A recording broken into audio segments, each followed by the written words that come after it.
Hello everybody. So what I'm going to do here is a multi-video series tutorial for Ultimate General Civil War.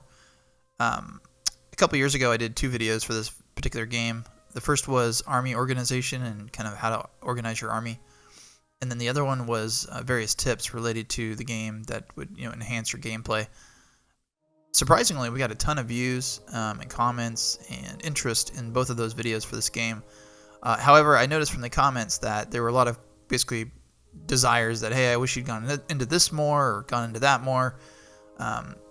Some things I was a little inaccurate on.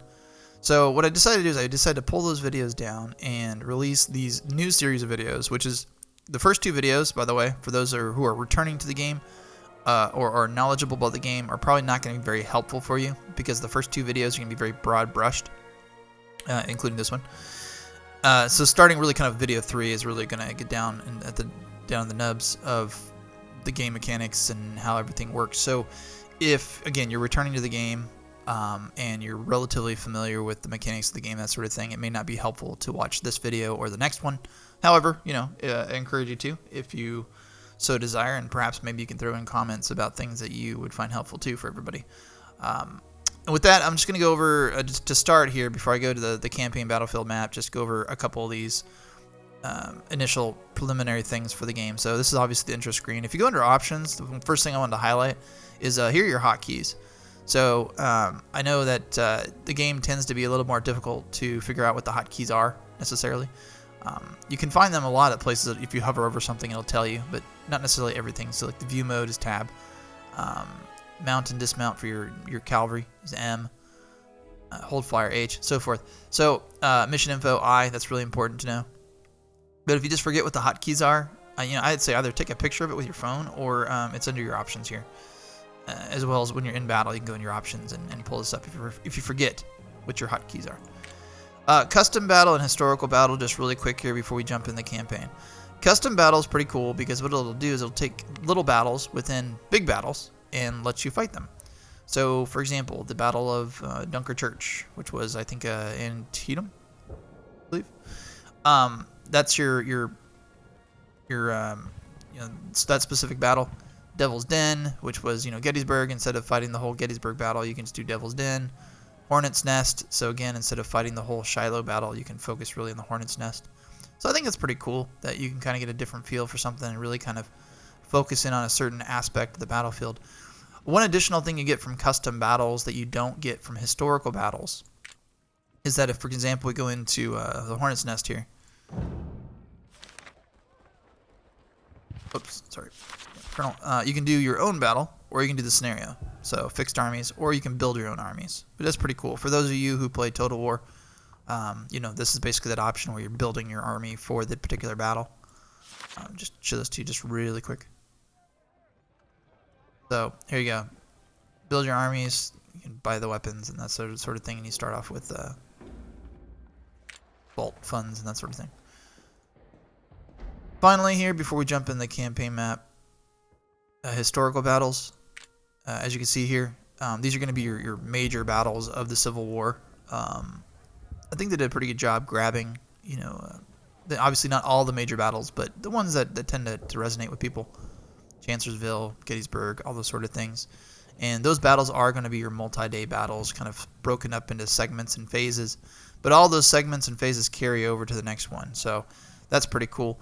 What you're going to find is this game, which is what entices me at least towards the game, is unlike Ultimate General Gettysburg, where it's really kind of focused on the scenarios and that's it. It doesn't go beyond that. This game, what it does is both in the historical battles, so your individual battles, but then also for your campaign, what happens in phase 1 of your campaign or phase 1 in the battle carries over to the next. So if you're able to inflict a lot of casualties or seize strategic objectives in the first phase of the battle or the first phase of the campaign, it's going to carry over to the next. So with that, I'm going to use that as a segue into the campaign map, and we'll talk about how in this game, which is pretty cool, really what happens in your, say, Western campaign, your losses of troops or your victories or whatever, that's going to roll over and affect how you perform in the next aspect of the campaign of the game, whether that's in Virginia or not. So I'm going to go ahead and pull an old save, and then we'll go from there. Okay, so I just went and grabbed like one of my old ass games so I could demonstrate what the campaign map, what it all means. So this is campaign. You don't get this option for custom battles or for historical battles. What this is intended to do is literally, no kidding, encapsulate as much as possible the major battles of the American Civil War from 1861 to 1865. That's what the custom battles do. So we're over here in Shiloh. This is a little bit further into the game, so we're in 1862. The first Western campaign. So what you'll see the game does is it bounces you between the Eastern Front and the Western Front. But it's still the same general. So it's always going to be your I Corps under Protobro Lee, right? So that's the guy I created. He's going to be the guy who is controlling things. This is the Confederacy, not the Union. But again, it's an old game that I grabbed. And I'm just doing this to demonstrate the various aspects of the game. The first thing I would note for you all is that you're going to have the campaign, a specific campaign within the overall campaign. So this is the Shiloh campaign, or as it's called, the first Western campaign. And you're going to have your major battle, which is Shiloh, which is going to be your multi-day battle. Most of the major battles are going to be multi-day or like an entire day. And then you're going to have your little mini ones, right? So Stay Alert, Ambush Convoy, whatever. There may be 3, 4 sometimes. The first thing I would recommend for you is you do these small ones first before you get to the major one. Because what you're able to do with these small ones is you're able to get rewards. So you're able to get money, recruits, reputation. And so what you're able to do is you're able to spend that money, spend those recruits, perhaps spend that reputation to further build your armies, so that when you get to your major battle, Shiloh, which is where you're going to face the bulk of your enemy army, you're going to have all that extra money, all those extra recruits, all that extra reputation to build up, as large of an army as you can to engage in this battle.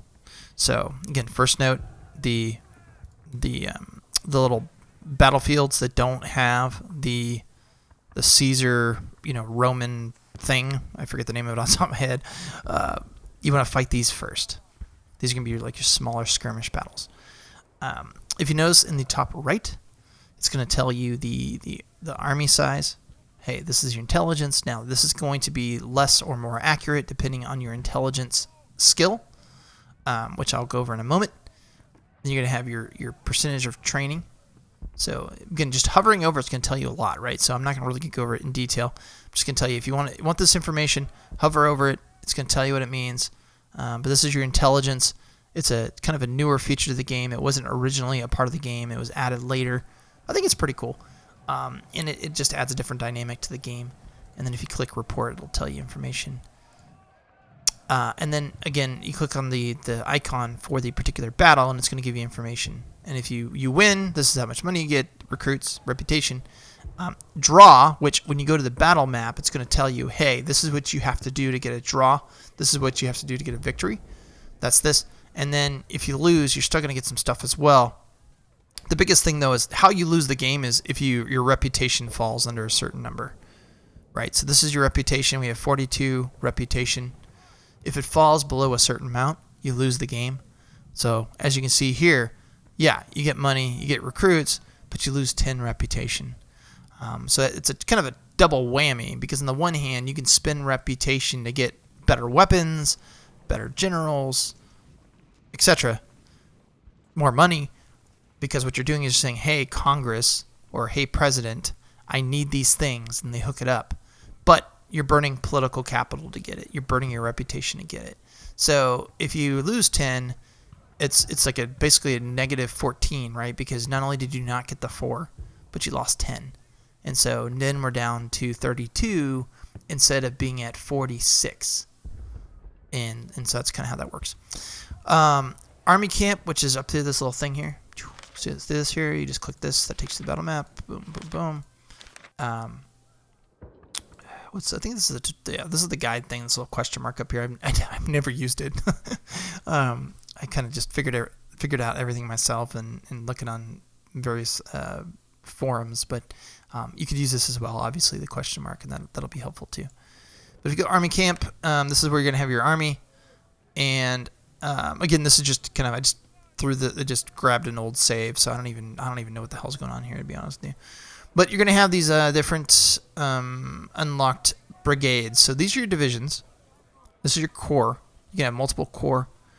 And depending on the battle, you may be able to have 1 corps out there, 2, 3, whatever, half a corps. These little battles here that don't have that thing, you're looking at probably less than a corps that are being engaged here. Maybe half a corps, at most a corps.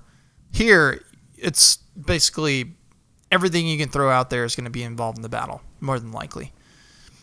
So just kind of, that's why I always say do these battles here, because what will happen is as you do these, you'll be able to get the training and the experience for your general to unlock more divisions and more brigades and more corps, so then you can bring as much you can to bear in the main battle.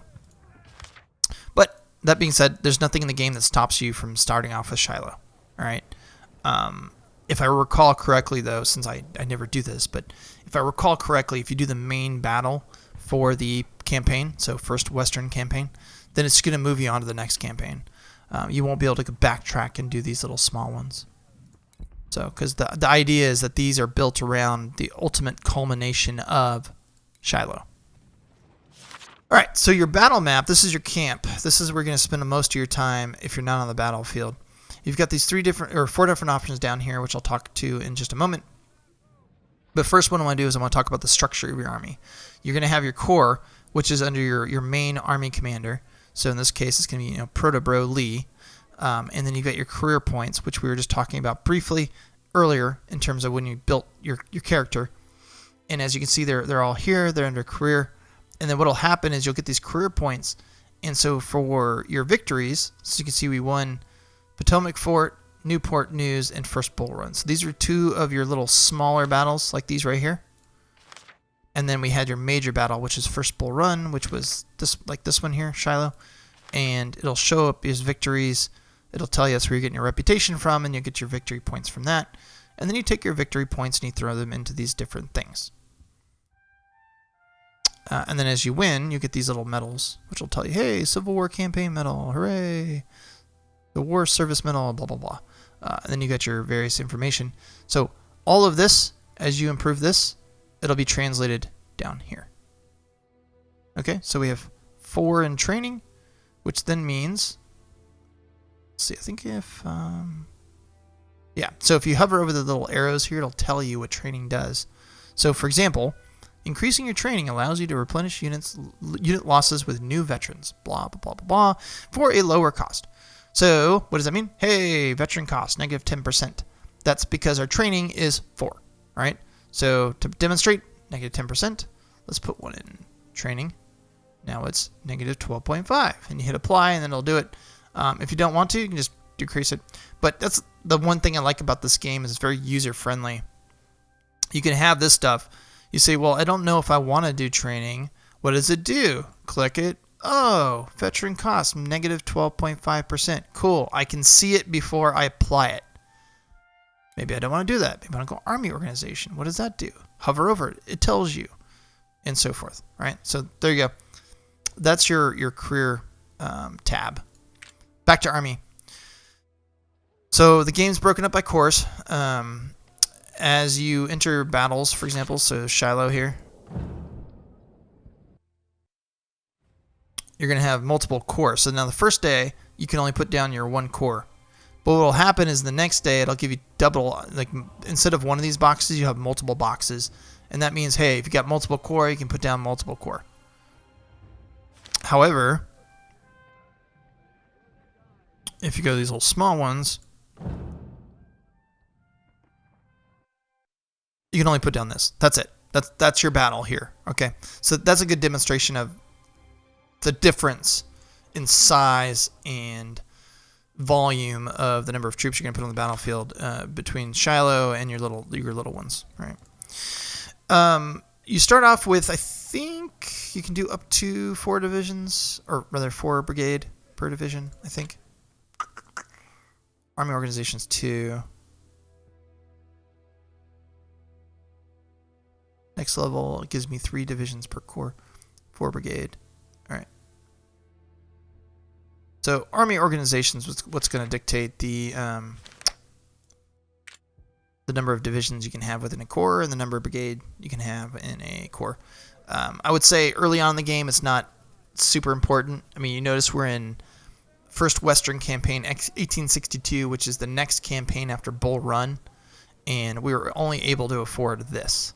Now, we have a whole bunch of money and a whole bunch of recruits, but the reality is we could probably fill up maybe 1 corps. That's it. So, our army organization doesn't need to be super high yet.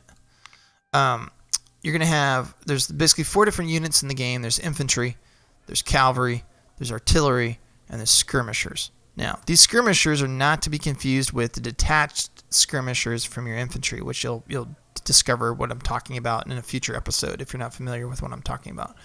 Just know, for purposes of this episode, that there are 4 categories of offensive units, one of which is what's called a skirmisher, and that's just really all you need to worry yourself with at the moment.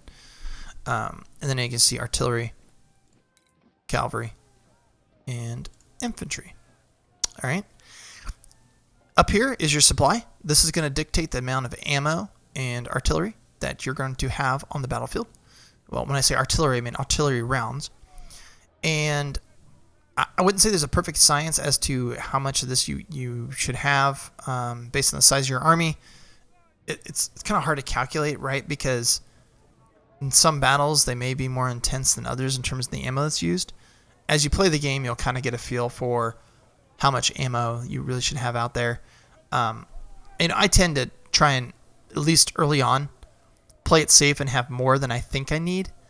And then after the battle, I'll be like, I had a lot of extra ammo. Or, I was right about empty.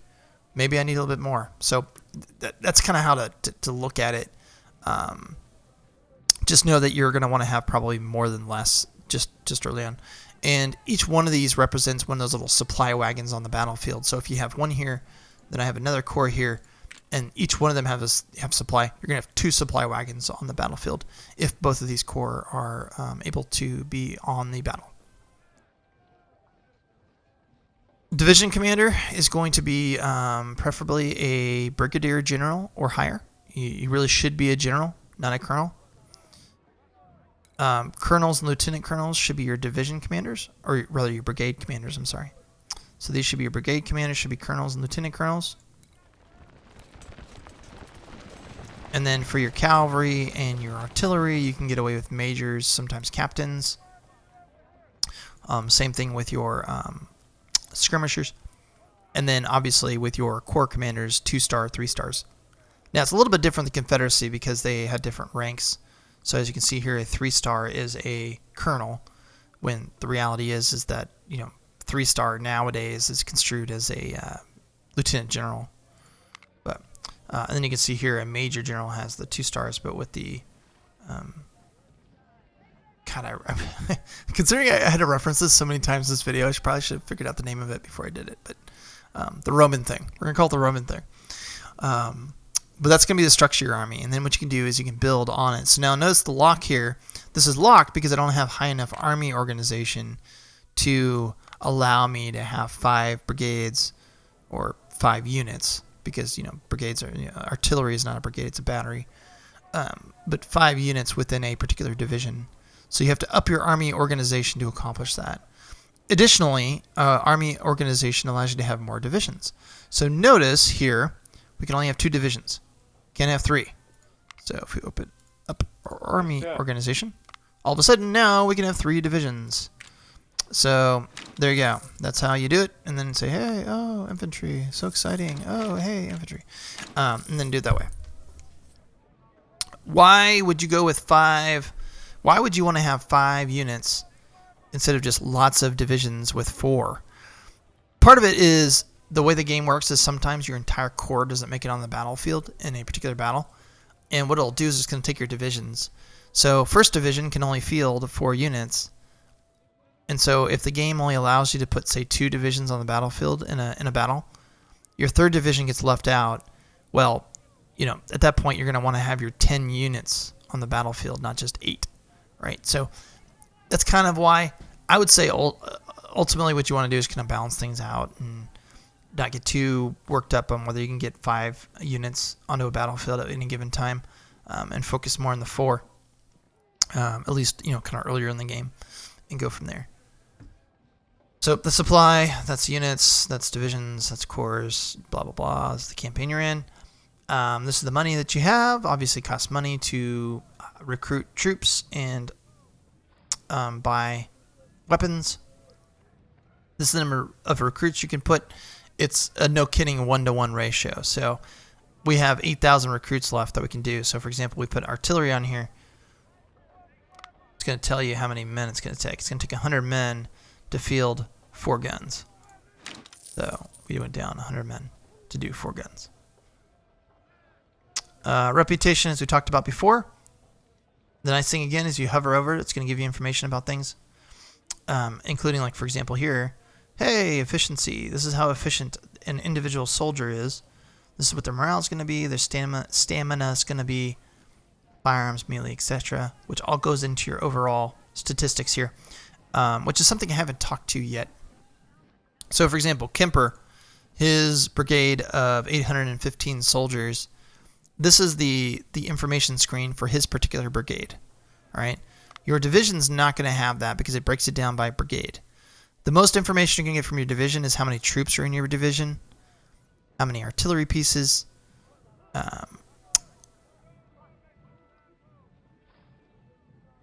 That's interesting because we don't have 3. We have 3 guns.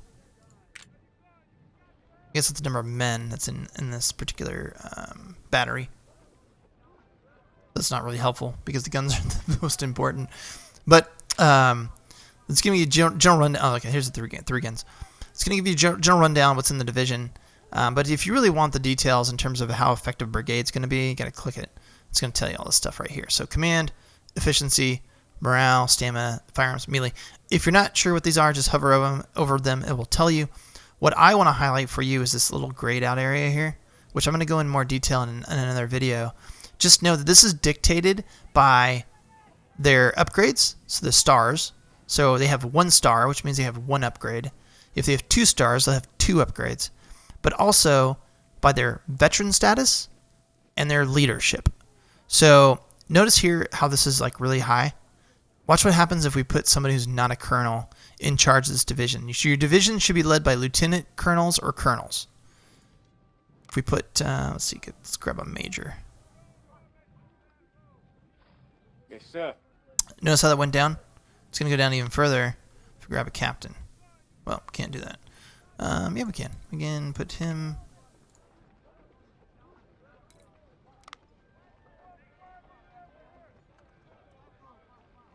Oh, this is annoying.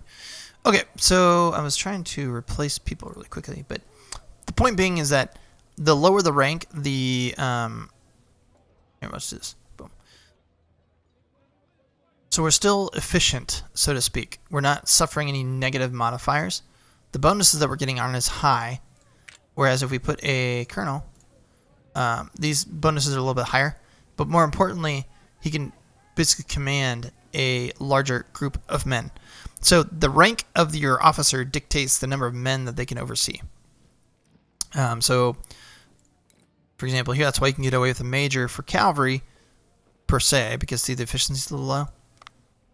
Put a colonel there, all of a sudden that efficiency, inefficiency, like what I did there, isn't as impactful because now you have a higher ranking officer in terms of that brigade, or whatever you call it, company? I don't know. For the cavalry. So just know that these gray areas are important. They are modified by their experience, so the stars, and by the officership, and by the veteran status that's within here. And so what will happen is, for example, this guy here. He's 1 star. Let's just grab something here. Wow, he looks really impressive. We're going to rebuild his division, though, or brigade, and put that up. Notice how this all went down? It's not going to go down if you hit veteran. See that? But you're paying the price. 22,000. Almost 23,000 for that. Rookie? Free. Just costs men. So there you go. That's a big difference there in terms of this stuff here. The guns also affect it. So notice that it's there. But let's grab a farmer. That also went down. Alright, so these things are important. Pay attention to them. They're very important, actually. The stealth and the spotting is nice, but what I really pay attention to these bars. and they'll tell you what they do, but I just wanted to kind of illustrate for you how they're affected. And they're mainly affected by your guns. So notice here it'll tell you, hey, your efficiency is going to go up, your reload's going to go up, but your melee is going to go down a little bit if you buy these palmettos. And then your officers. So that we're going to put some major in charge. Yes, sir. And it goes down a little bit. No, we want our lieutenant colonel. Cool. All right, so that's how that works. This is pretty cool too. If you want to look and see, like for example, Stafford or Archer, whatever. Hey, how many battles have you fought? What have you done? This will tell you what they've done. So that's pretty cool too, because if you want to give your different brigades different names, kind of make them unique. So like say this one, we want to make the Louisiana. Make them the Louisiana Tigers. You kind of get them their own little life of their own, right? So you're like, hey, Louisiana Tigers, what have they done in the war so far? And you can kind of go through it. Including data formation. Let's see, anything else in this I want to show you? If you want to get rid of one, you can just disband it. It's pretty obvious. I know I'm bouncing around a little bit. I apologize, but I do want to go back to reputation really quick. So 42 reputation, what can you do with it? Well, one, you can lose if you run out of reputation. Can't remember if it's actually 0 or what happens if it has to be negative. But if you take the reputation and you go into government, this is what you can spend your reputation on. So you can spend up to 22 reputation. You can spend it on more recruits, more guns, more 12-pounders, all this stuff, right? So just be aware of that. I can't remember, like with Ewell, for example, here, if they come with bonus stats. So we just got early.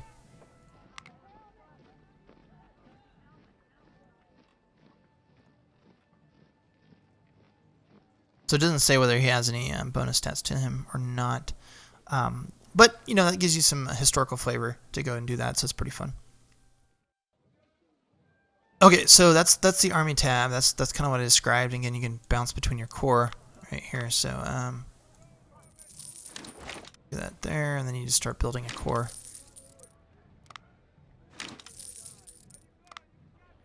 All right, so now you have 2 core. And then when you get a core commander, you can upgrade them.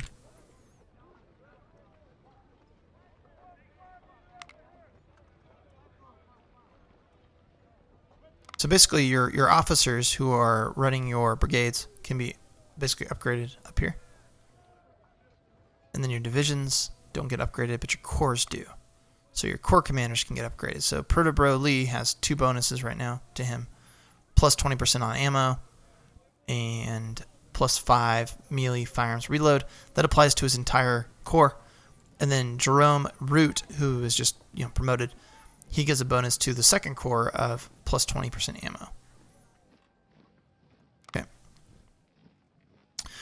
Armory, just really quick, this is where you can buy your muskets, your skirmishing weapons, cavalry weapons, and artillery. Infantry, it's pretty self-explanatory, right? So this is all the weapons that are going to go to your infantry troops.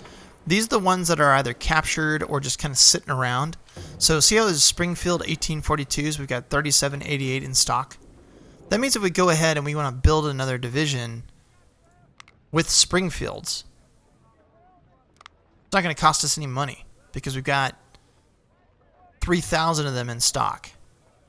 So that's kind of how to cut down on money is you get captured weapons, or if you have a bunch in the armory, go through those first before buying more. Because see here, that 839 is just for the troops. How do I know? Because so the armory, 3788s in the army, we're got. And then there's another 2,800 in the shop, which we could buy. But we're using 1,000 Springfields to equip these 1,000 troops. And so therefore we don't have to pay for them. If we went with something that we didn't have in the armory, though, like the Reboard Farmer, because there's none in the armory. Yes, sir. It's a lot more money. Because we have to pay for the guns now. Okay, so just to refresh on that, armory. This is... No kidding, the ones you have sitting in stock, you're not going to have to pay for them to arm your troops. These, on the other hand, you're going to have to pay to arm your troops. And it's going to tell you how many are available. So every campaign, this gets restocked or doesn't. Just depends on the type of weapon. Depending on whether you're playing the Confederacy, the Union may dictate what type of these weapons are getting replenished. Obviously, the Union has a larger industrial base, and so they're going to have more guns available just in general. Notice here the M1841 Mississippis. We've got 5,500, 8,000 farmers, 6,500 reboard. So the reason you want to pay attention to that is, do you really want to go ahead and try and outfit a brigade of infantry with palmettos? No, because you got 59 available and that's it. So unless you have other brigades here that has palmettos, like this guy here, you're not going to be able to do much. Basically what you'd want to do is maybe replace this guy with the farmer, and then now you've got 1,500 palmettos and then another 59 you can buy here. But that's kind of how you deal with that. So you're going to want to look at not only the efficiency, the reload, the melee of a particular firearm. You're also going to want to look at the availability, both in your shop as well as in your armory, and kind of go from there. Skirmishing, this is going to be from your skirmishing units, which I'll go into more detail in later episodes in terms of what skirmishing does versus infantry and so forth. Just know they use different weapons, and they're not going to be in as large availability simply because you don't have as many skirmishing men on the battlefield. And the same rule applies with regards to shop versus armory. This is what we have in stock versus what we need to buy. Calvary, same thing. Just know with the cavalry, depending on whether you want to have like a shock cavalry unit, which is like kind of charge in, stab lots of people, and run away hysterically, versus run in, shoot, and then run away like a coward, is going to dictate kind of your play style with your cavalry, and it's going to dictate the type of weapons you're going to want to equip them with. As you notice here, you can have a mix of very, like, for example, the palmetto. That's very much a close combat type of setup. That's going to be really like, we're going to rush in and stab people, with the pointy end, as opposed to perhaps the Colt 1855, which is more of a, we're actually really see the pattern 1861 Enfield. This is where your cavalry is, no kidding, going to like dismount and act as like dismounted infantry. So just be aware that there's different strategies used for your cavalry, and again, shop versus armory, and same thing with artillery. Shop versus armory. This is going to be your captured artillery pieces, or the pieces that you've swapped out and no longer using, and kind of waiting to be used, and these are your costs. All right, that's your armory tab. Barracks, just really quick. This is your officers. This can also be seen from your armory, from your army tab when you go in to replace somebody. Right here. So notice we don't have any empty reserves. Basically, we don't have anyone extra yet, so we'd have to pay to bring in more generals into, or officers into our 2 corps.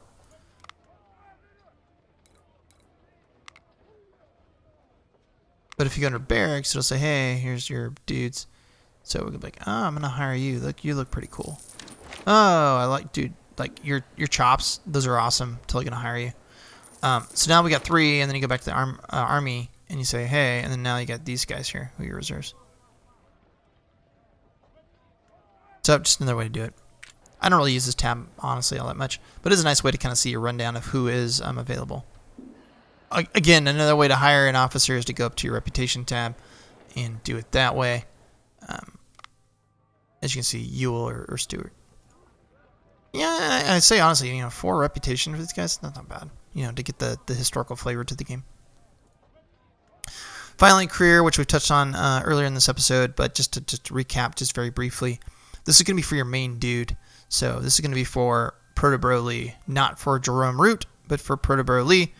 It's going to be this here, and this is going to modify your overall army, and how it affects things, which I'll go over in a later episode in more detail. The career tab and what all these things do, and my kind of insights on what you should do, shouldn't do. I would just say for this video, just know politics is very important. Invest heavily in it early on. Army organization's kind of important. Probably want to have 2 or 3 sooner rather than later. Again, economy is sort of important. Logistics is sort of important. Medicine is important in the sense that the bigger your army gets, the more you want your medicine up, because it takes it as a percentage. So if you have 100 troops in the battlefield and you lose 10, you're going to replenish 10. If it, like it say 10%, what is ours?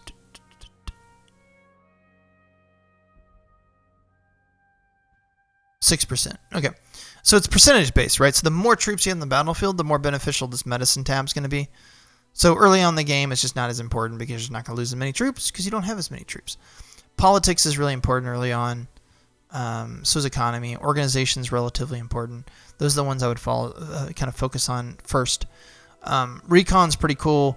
As you get later in the game, I would say invest in at least maybe 3 or 4, because what that'll do is it'll tell you, the size of your opponent and that sort of thing. Okay, so I focused on all that, and what I'm going to do here is check the time, and if I have enough time in this video, I will... Probably don't, actually. Yep, so what we'll do in the next one is we're going to just do a very brief kind of overview of the battlefield, and then I will start the third video, which is going to be far more detail with regards to all the different things in the game.